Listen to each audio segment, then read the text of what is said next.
በስመ አብ ወወልድ ወመንፈስ ቅዱስ አሐዱ አምላክ አሜን። ይፋዊ ስራ መጠናቀቅ መግለጫና የስራ ማስቀጠያ ጥሪ። ከመምህር ዘላለም ወንድሙ ወልደ ሰማዕት የቀብር አስፈጻሚ ኮሚቴ አዲስ አበባ ኢትዮጵያ። የወንጌል ገበሬውና የብዙዎች መካሪ የነበሩት የክቡር መምህር ዘላለም ወንድሙ ወልደ ሰማዕት የሽኝትና የቀብር ስነስርዓት በታላቅ ኦርቶዶክሳዊ ክብርና ድምቀት እንዲፈጸም የተቋቋመው የቀብር አስፈጻሚ ኮሚቴ የጣለበትን ታሪካዊና መንፈሳዊ አደራ በስኬት አጠናቋል። በመሆኑም ኮሚቴው የነበረውን የስራ ኃላፊነት ከዛሬ ጀምሮ ለክቡር መምህሩ የቅርብ ቤተሰቦች በይፋ ያስረከበ መሆኑን ይገልጻል። ከዚህ በኋላ ከመምህሩ አገልግሎት ከጀመራቸው የበጎ አድራጎት ስራዎችና ከሚመሰረተው ፋውንዴሽን ጋር የተያያዙ ማናቸውም ጉዳዮች በሙሉ የሚከናወኑትና የሚመሩት በቅርብ ቤተሰቦቻቸው አማካኝነት ብቻ ይሆናል። መምህራችን በሕይወት ዘመናቸው ሲያከናውኗቸው የነበሩትና የሚስጥር አገልግሎት በሚል የሚታወቁት መጠነ ሰፊ በጎ አድራጎት ስራዎች በእረፍታቸው ምክንያት እንዳይቋረጡና ይልቁንም በቤተሰቦቻቸው በኩል በተደራጀ መልኩ እንዲቀጥል ማድረግ የሁላችንም ክርስቲያናዊ ግዴታ ነው። በመሆኑም የመምህር ዘላለም ወንድሙ ሕያው ሆኖ እንዲቀጥል የመምህር ዘላለም ወንድሙ ፋውንዴሽን በቤተሰቦቻቸው በኩል እውን እንዲሆን ምዕመናን ድጋፋችሁን በመምህር አድነው ወንድሙ በአቶ አብርሃም በኤልያስን በተከፈተ ይፋዊ የንግድ ባንክ አድራሻ እንድታደርጉ ጥሪያችንን እናቀርባለን። ይህም ድጋፍ ማድረጊያ አድራሻዎች እንደሚከተሉት ይቀርባሉ። የዲዲያ የህፃናት መርጃ 100,000 ኢትዮጵያ ንግድ ባንክ አካውንት ነው። 100,000 281601። እንደዚሁም ደግሞ በጥምረት የተከፈተ አካውንት የኢትዮጵያ ንግድ ባንክ 1075 1862 192 በመምህር አድነው በአቶ አብርሃም በኤልያስና የተከፈተ ነው። ዜል አካውንት በውጭ ሀገር በደብረ ሰላም ቅድስት ማርያም ዲሲ የተከፈተ ነው። 202 391 5952። በዜል አካውንት የምትልኩ ምክንያት ሲጠቅስላችሁ ስትጠየቁ ለዘላለም የሚል ምክንያት መጥቀስ እንዳትረሱ። መምህራችን በትምህርታቸው በስብከታቸው የዘሩትን መልካምነትና የሰላም የፍቅር ፍሬ ለትውልድ ተርፎ ለነፍሳቸው መታሰቢያ እንዲሆን በቤተሰቦቻቸው በኩል የሚደረገውን ስራ ማስቀጠል የሁላችንም አደራ ነው። ጎፈንድሚውን ከታች እናስቀምጥላችኋለን። የመምህር ዘላለም ወንድሙ የቀብር አስፈጻሚ ኮሚቴ መጋቢት 17 2018 ዓ.ም። በስመ አብ ወወልድ ወመንፈስ ቅዱስ አሐዱ አምላክ አሜን። ይፋዊ ዝርዝር የምስጋና ጋዜጣዊ መግለጫ ከመምህር ዘላለም ወንድሙ ወልደ ሰማዕት ቤተሰቦች አዲስ አበባ ኢትዮጵያ። የቅዱሳኑ ሞት በእግዚአብሔር ፊት የከበረ ነው። የዳዊት መዝሙር 115 ቁጥር 15። ቤተ ክርስቲያን በምድር የምትጋደልና በሰማይ የምታሸንፍ አንድ አካል እንደመሆኗ መጠን የክቡር መምህር ዘላለም ወንድሙ ወልደ ሰማዕት ስጋዊ ረፍት ለኛ ለቤተሰብና ለምእመናን ታላቅ እና መሪር ሐዘን ቢሆንም ቅሉ ለእርሱ ግን ከድካም ወደ እረፍት ከተጋድሎ ወደ ድል የተሸጋገረበት የክብር ማረፊያ ነው። መምህራችን በ49 ዓመት ምድራዊ ቆይታው የቤተ ክርስቲያኒቱን መጽሐፈ ግጻዌን ማዕከል አድርጎ ወንጌል የሰበከ መከራ መስቀሉን፣ ግፋ ሰማዕታትን፣ ሰላመ ክርስቶስን፣ ኩላዊት ኦርቶዶክሳዊት ቤተ ክርስቲያንን፣ ማህበራዊ ፍትህን፣ የሰው ዘር እኩልነትን፣ ፍቅርን፣ ሰላምን የሰበከ ነበረ። ይህንን የወንጌል ብርሃን ለትውልድ ሲያበራ የቆየው መምህራችን የካቲት 28 2018 ዓ.ም ካረፈበት ሀገር አሜሪካ መጋቢት 3 ቀን በዕለተ ሐሙስ ክቡር ስጋውን በክብር ተቀብለን በቦሌ ደብረ ሰላም መድኃኔዓለም ቤተክርስቲያን አጭር ጸሎት ከተደረገ በኋላ ብፁዓን አባቶችና ከአየር መንገድ መጥቶ የተቀበለው ምዕመናን ሁሉ በእግሩ እያጀበ ወደ መስቀል አደባባይ ተጉዞ ብፁዓን አበው ሊቃነ ጳጳሳት፣ የአድባራት አስተዳዳሪዎች፣ ከፍተኛ የመንግስት ባለስልጣናት፣ ልዩ ልዩ የቤተ እምነት ተወካዮች፣ ሊቃውንትና ምዕመናን በነቂስ በተገኙበት ታላቅ ሽኝት ከተደረገ በኋላ በዚሁ ዕለት ከቀኑ 9 ሰዓት በመንበረ ጸባዖት ቅድስት ሥላሴ ካቴድራል ሥርዓተ ቀብሩ ተፈጽሟል። ይህንንም ተከትሎ እኛ ቤተሰቦቹ የላቀ ምስጋና እናቀርባለን። ዝርዝር የምስጋና መግለጫ ለብፁዕ ቅዱስ ፓትርያርክ ልዩ ጽሕፈት ቤትና ለቅዱስ ሲኖዶስ ጽሕፈት ቤት ለወንድማችን ዕረፍት የሰጣችሁት ትልቅ ትኩረት፣ ለቤተሰብ ያስተላለፋችሁት የመጽናናት መልእክት እንዲሁም የቀብር ስነ ስርዓቱ በቤተ ክርስቲያኒቱ ከፍተኛ የክብር ስርዓት እንዲፈጸም ላደረጋችሁት አባታዊ መመሪያና ድጋፍ የላቀ ምስጋና እናቀርባለን። ለመንበረ ፓትርያርክ ጠቅላይ ቤተ ክህነትና ለአዲስ አበባ ሀገረ ስብከት የቀብር ስነ ስርዓቱ በክብርና በስርዓት እንዲፈጸም ላደረጋችሁት ያልተቆጠበ መዋቅራዊ ትብብር እናመሰግናለን።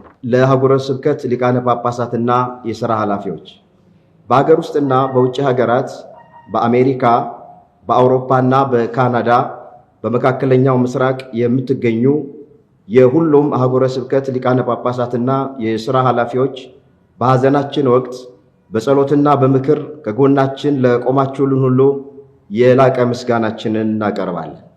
ለአዲስ አበባ ከተማ መስተዳድር፣ ለጸጥታ አካላት የሽኝትና የቀብር ስነ ስርዓቱ ያለምንም የጸጥታ ችግር በሰላም እንዲጠናቀቅ አስፈላጊውን የመንገድና የጸጥታ ጥበቃ ትብብር ላደረጉልን የአዲስ አበባ ከተማ መስተዳድርና ለሰላምና ጸጥታ ጽሕፈት ቤት፣ ለፌዴራል ፖሊስና ለአዲስ አበባ ፖሊስ ኮሚሽን የትራፊክ ማኔጅመንት ጽሕፈት ቤት ምስጋና እናቀርባለን። ለርዕሰ አድባራት ደብረ ሰላም ቅድስት ማርያም ቤተ ክርስቲያን መምህራችን ካረፈበት ከአሜሪካ ሀገር ወደ ኢትዮጵያ በሚመለስበት ወቅት በአሜሪካ የሚገኙ ካህናት፣ የፍቅር ኅብረት ሰንበት ትምህርት ቤት እንዲሁም ማኅበረ ምዕመናን በማስተባበር ጸሎተ ፍትሐት በማድረግ ክቡር ሥጋው በታላቅ ኦርቶዶክሳዊ ክብርና ሽኝት ወደ ሀገሩ እንዲሸኝ ላደረጋችሁት ታሪካዊና መንፈሳዊ ውለታ ምስጋናችን የላቀ ነው። ለመንበረ ፓትርያርክ ጠቅላይ ቤተ ክህነት ሕዝብ ግንኙነት መምሪያ የመምህራችንን የአገልግሎት ክብር የሚመጥን የሚዲያ ሽፋን እንዲኖር መረጃዎችን ለምዕመናን በስርዓት እንዲዳረስ በማድረግ ረገድ ላሳያችሁት ሙያዊና መንፈሳዊ ትጋት ከልብ እናመሰግናለን። ለአድባራትና ገዳማት የአዲስ አበባ አድባራትና ገዳማት በሙሉ ላደረጋችሁት ተሳትፎ እያመሰገንን በተለይ የቦሌ ደብረ ሰላም መድኃኔ ዓለም ካቴድራል ከኤርፖርት ጀምሮ ላደረገው አቀባበልና ጸሎት፣ የመንበረ ጸባዖት ቅድስት ሥላሴ ካቴድራል የቀብር ቦታውን በነፃ በመፍቀድ የደብረ ሰላም ቅዱስ እስጢፋኖስ፣ የደብረ ይባቤ ቅዱስ ያሬድ አድባራት በመስቀል አደባባይና በጸሎት በያሬዳዊ ዝማሬ በመሳተፍ እንዲሁም የደብረ ዘይት ቅዱስ ሩፋኤል ቤተ ክርስቲያን ካህናትና ምዕመናን፣ የዘዋይ ሐመረኖ ቅዱስ ኪዳነ ምሕረት ካህናትና ምዕመናን እንዲሁም የሰበታና አካባቢው ካህናትና ምዕመናን፣ የሰንበት ተማሪዎች፣ ወጣቶች በሙሉ ላሳያችሁት መንፈሳዊ ትብብር ከልባችን ምስጋና እናቀርባለን። ለአዲስ አበባ ሀገረ ስብከት የሰባኪያን ወንጌል አንድነት፣ ለአገልጋዮች ኅብረትና ለቀብር አስፈጻሚ ኮሚቴው የወንጌል አርበኛ ለነበረው መምህራችን በታላቅ የክብር ሽኝትና በወንጌላዊ ፍቅር ለሸኛችሁ፣ መርሃ ግብሩን በታላቅ ትጋት ላከናወናችሁ አገልጋዮችና የኮሚቴ አባላት ሁሉ ምስጋናችንን እናቀርባለን። ለአዲስ አበባ የሰንበት ትምህርት ቤት አንድነት ለወጣት ማኅበራት ኅብረት በዝማሬ በአቀባበልና በሥነ ሥርዓት ጥበቃ ላይ በኦርቶዶክሳዊና በኢትዮጵያዊ ጨዋነት ሌት ተቀን የደከማችሁ ወጣቶች ድካማችሁን እግዚአብሔር ይቁጠርላችሁ።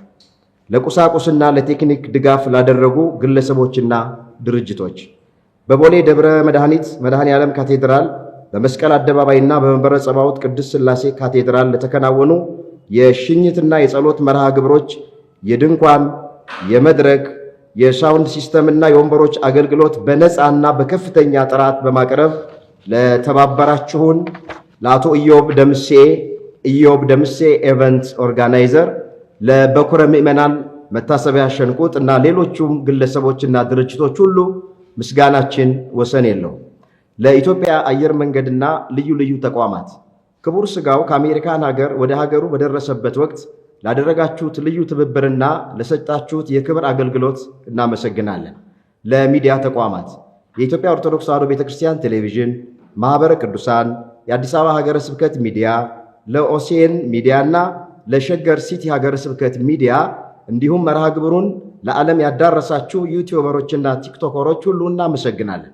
ለመላ ኦርቶዶክሳውያን ኢትዮጵያውያን በአቀባበልና በሽኝት መርሃ ግብሩ ላይ በመገኘት በኦርቶዶክሳዊና በኢትዮጵያዊ ጨዋነት ከመነሻው አየር መንገድ ካርጎ ተርሚናል እስከ መንበረ ጸባዖት ቅድስት ሥላሴ ካቴድራል ድረስ በእግር በመጓዝ መምህራችንን በክብር ለሸኛችሁ በጎፈንድሚና በተለያዩ የባንክ አካውንቶች በኩል ለቀጣይ የበጎ አድራጎት ስራዎችና ለቅብር ማስፈጸሚያ ድጋፍ ላደረጋችሁ ምዕመናን ሁሉ እግዚአብሔር ዋጋችሁን ይክፈላችሁ። በመጨረሻም ቅዱስ ጳውሎስ መልካሙን ገድል ተጋድያለሁ፣ ሩጫውንም ጨርሻለሁ፣ ሃይማኖቴንም ጠብቄአለሁ እንዳለ መምህራችን የወንጌል አደራን ጠብቆ የፍቅርን ሩጫ ጨርሶ ሃይማኖትን በቃልም በተግባርም ጠብቆ የተስፋን ማህተም አትሞ በቤተ ክርስቲያን ኖሮ ሳይሆን ለቤተ ክርስቲያን ኖሮ አልፏል። መምህራችን እንደ ቤተሰብም እንደ መምህርም በሥጋ ቢለየንም ያስተማረው ቃል እግዚአብሔርና የዘራው የፍቅር ዘር በልባችን ውስጥ ለዘላለም ሕያው ሆኖ ይኖራል። የእግዚአብሔር ቸርነት፣ የእመቤታችን አማላጅነት፣ የቅዱሳን ጸሎትና በረከት ከሁላችን ጋር ይሁን። ከታላቅ አክብሮት ጋር የመምህር ዘላለም ወንድሙ ቤተሰቦች መጋቢት 17 ቀን 2018 ዓመተ ምህረት እናመሰግናለን። እሺ፣ በመላው ዓለም የምትገኙ የኢትዮጵያ ኦርቶዶክስ ተዋሕዶ ቤተክርስቲያን ምዕመናን በሙሉ ልጃችሁ ወንድማችን መምህር ዘላለም ወንድሙ በሕይወተ ሥጋ ያለ አደባባይ ላይ እንዳይወጡ አደራ ባለው መሰረት በስውር ሲሰሩ የቆዩ በርካታ ስራዎች የሚገኙ ሲሆን በሕይወተ ሥጋ ወንድማችን ከተለየ በኋላ አብረን ለብዙ ዘመናት አጠገቡ የነበርን ሰዎች ይህንን ምስክርነት አደባባይ ይዘን ለመውጣት ስላስገደደን ከሰራቸው በርካታ ስራዎች መካከል ሶስቱን እጠቅሳለሁ። አንደኛ፣ የይዲድያ የህፃናት መርጃ። የይዲድያ የህፃናት መርጃ በአዲስ አበባ ከተማ መጋቢት 27 ቀን በ1996 ዓመተ ምህረት በመምህር ዘላለም ወንድሙ መስራችነትና አስተባባሪነት ተጀምሮ ወደ አገር በቀል በጎ አድራጎት ድርጅት አድጎ በአዋጅ ቁጥር 1113 ህዝባር 2011 በኢትዮጵያ ፌዴራላዊ ዲሞክራሲያዊ ሪፐብሊክ የሲቪል ማህበረሰብ ድርጅቶች ኤጀንሲ በተሰጠው ህጋዊ ፈቃድ ያለ ሃይማኖት፣ ያለ ዘርና ያለ ቋንቋ ልዩነት ወገናዊ ድጋፍ በማድረግ ላይ የሚገኝ አገር በቀል ድርጅት በመምህር በወንድማችን በልጃችሁ ዘላለም ወንድሙ የተመሰረተ መኖሩን እንድታውቁ። ይህ ድርጅት ከተመሰረተ ጊዜ ጀምሮ እስካሁን በአጠቃላይ ከ2500 በላይ ለሆኑ ልጆች ድጋፍ በማድረግ የሚታወቅ ሲሆን ከነዚህ ልጆች መካከል አድገው ስራ የያዙ፣ ትዳር መስርተው በልጅ የተባረኩ፣ ከኢትዮጵያ ውጭም መኖር የጀመሩ ደግሞም ከዚህም በላይ በታላላቅ ተቋማት ተቀጥረው ባገኙት መልካም ዕድል ራሳቸውን ችለው ቤት ሰርተው እስከ መኖር የደረሱ እንዳሉ ድርጅታችን በአሁኑ ወቅት ለ200 ልጆች ድጋፍ በማድረግ ላይ የሚገኝ መሆኑን እንድታውቁ። ሁለተኛ፣ በቅርቡ 2 ዓመቱን ሊያስቆጥር ጥቂት ጊዜ የቀረውና በየሳምንቱ በዕለተ ረቡዕና ዓርብ የሚከናወን የምሳ ምገባ የሚደረግ ሲሆን ይህ የምሳ ምገባ በዋናነት በቅዱስ ቂርቆስ 80 ልጆችን፣ ሳሪስ አቦ 148 ልጆችን፣ የካ ቅዱስ ሚካኤል 72 ልጆችን በድምሩ 300 አቅመ ደካሞች የጀመረውን የምሳ የምገባ ድጋፍ እናስቀጥል ዘንድ፣ በሶስተኛ ደረጃ በሰበታ ከተማ ቅዱስ ገብርኤል መምህር ዘላለም ወንድሙ ስመ ጥምቀቱ ወልደ ሰማዕት ለ57 አይነ ስውራን በተለያዩ ጊዜያት ያደርግ የነበረውን ድጋፍ በዘለቄታ ለማስቀጠል በመላው ዓለም የምትኖሩ የልጃችሁ የወንድማችን የልብ ወዳጃችን የመምህር ዘላለም ወንድሙ አባቶች፣ እናቶች፣ ወንድሞች፣ እህቶች፣ ተማሪዎቹና ደቀ መዛሙርቱ ቅድም በተጠቀሰው የመምህር ዘላለም ወንድሙ ስመ ጥምቀቱ ወልደ ሰማዕትን ነፍስ በቅዱሳን እቅፍ ያሳረፈልን አምላካችን እግዚአብሔር ስሙ ለዘላለም የተመሰገነ ይሁን። የመጽናናት አምላክ ለኦርቶዶክሳዊት ተዋሕዶ ቤተክርስቲያን፣ ለቤተሰቡ፣ ለወዳጅ ዘመዶቹ መጽናናትን ያድልልን። የእግዚአብሔር ቸርነት፣ የእናታችን የእመቤታችን የቅድስት ድንግል ማርያም አማላጅነት ሁላችንንም ይርዳን።